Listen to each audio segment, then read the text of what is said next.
நீதிமொழிகள் அதிகாரம் 30. யாக்கேயின் குமாரனாகிய ஆகூர் என்னும் புருஷன் ஈத்தியேலுக்கு வசனித்து ஈத்தியேலுக்கும் ஊகாலுக்கும் உரைத்த உபதேச வாக்கியங்களாவன. மனுஷர் எல்லாரிலும் நான் மூடன், மனுஷருக்கேற்ற புத்தி எனக்கு இல்லை. நான் ஞானத்தை கற்கவும் இல்லை, பரிசுத்தரின் அறிவை அறிந்து கொள்ளவும் இல்லை. வானத்துக்கு ஏறி இறங்கினவர் யார்? காற்றை தமது கைப்பிடிகளில் அடக்கினவர் யார்? தண்ணீர்களை வஸ்திரத்திலே கட்டினவர் யார்? பூமியின் எல்லைகளையெல்லாம் ஸ்தாபித்தவர் யார்? அவருடைய நாமம் என்ன?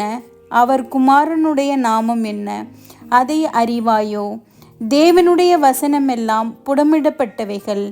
தம்மை அண்டிக் கொள்ளுகிறவர்களுக்கு அவர் கேடகமானவர். அவருடைய வசனங்களோடு ஒன்றையும் கூட்டாதே, கூட்டினால் அவர் உன்னை கடிந்து கொள்வார். நீ பொய்யனாவாய். 2 மனு உம்மிடத்தில் கேட்கிறேன், நான் மரிக்கும் பரியந்தமும் அவைகளை எனக்கு மறுக்காமல் தாரும். மாயையும் பொய் வசனிப்பையும் எனக்கு தூரப்படுத்தும். தரித்திரத்தையும் ஐஸ்வர்யத்தையும் எனக்கு கொடாதிருப்பீராக. நான் பரிபூரணம் அடைகிறதினால் மறுதலித்து கர்த்தர் யார் என்று சொல்லாதபடிக்கும், தரித்திரப்படுகிறதினால் திருடி என் தேவனுடைய நாமத்தை வீணிலே வழங்காதபடிக்கும் என் படியை எனக்கு அளந்து என்னை போஷித்தருளும். எஜமானிடத்தில் அவனுடைய வேலைக்காரன் மேல் குற்றஞ்சுமத்தாதே, அவன் உன்னை சபிப்பான், நீ குற்றவாளியாக காணப்படுவாய். தங்கள் தகப்பனை சபித்தும் தங்கள் தாயை ஆசீர்வதியாமலும் இருக்கிற சந்ததியாரும் உண்டு. தாங்கள் அழுக்கற கழுவப்படாமல் இருந்தும் தங்கள் பார்வைக்கு சுத்தமாக தோன்றுகிற சந்ததியாரும் உண்டு. வேறொரு சந்ததியாரும் உண்டு. அவர்கள் கண்கள் எத்தனை மேட்டிமையும் அவர்கள் இமைகள் எத்தனை நெரிப்புமானவைகள். தேசத்தில் சிறுமையானவர்களையும் மனுஷரில் எளிமையானவர்களையும் பட்சிப்பதற்கு கட்கங்களையொத்த பற்களையும் கத்திகளையொத்த கடவாய் பற்களையும் உடைய சந்ததியாரும் உண்டு. தாத்தா என்கிற 2 குமாரத்திகள் அட்டைக்கு உண்டு. திருப்தியடையாத 3 உண்டு. போதும் என்று சொல்லாத 4 உண்டு. அவையாவன பாதாளமும் மலட்டு கற்பமும் தண்ணீரால் திருப்தியடையாத நிலமும் போதுமென்று சொல்லாத அக்கினியுமே.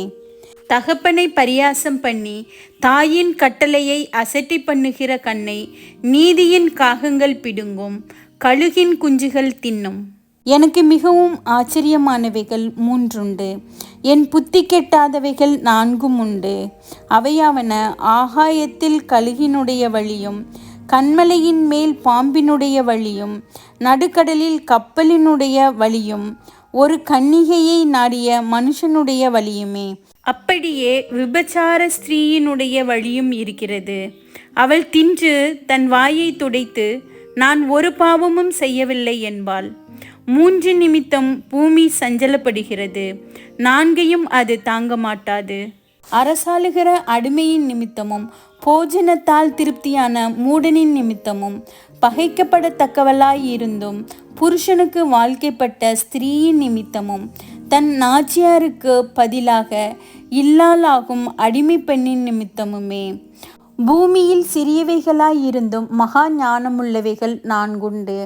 அவையாவன அற்பமான ஜந்துவாயிருந்தும் கோடை காலத்திலே தங்கள் ஆகாரத்தை சம்பாதிக்கிற எறும்பும், சத்துவமற்ற ஜந்துவாயிருந்தும் தங்கள் வீட்டை கண்மலையிலே தோண்டி வைக்கும் குழிமுசல்களும், ராஜா இல்லாதிருந்தும் பவுஞ்சு பவுஞ்சாய் புறப்படுகிற வெட்டுக்கிளிகளும், தன் கைகளினால் வலையை பின்னி அரசர் அரண்மனைகளில் இருக்கிற சிலந்தி பூச்சியுமே.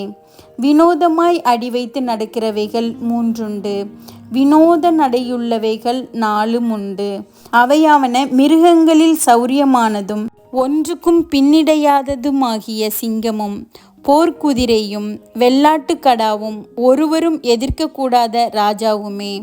நீ மேட்டிமையானதினால் பைத்தியமாய் நடந்து துர்ச்சிந்தனையுள்ளவனாயிருந்தாயானால் கையினால் வாயை மூடு.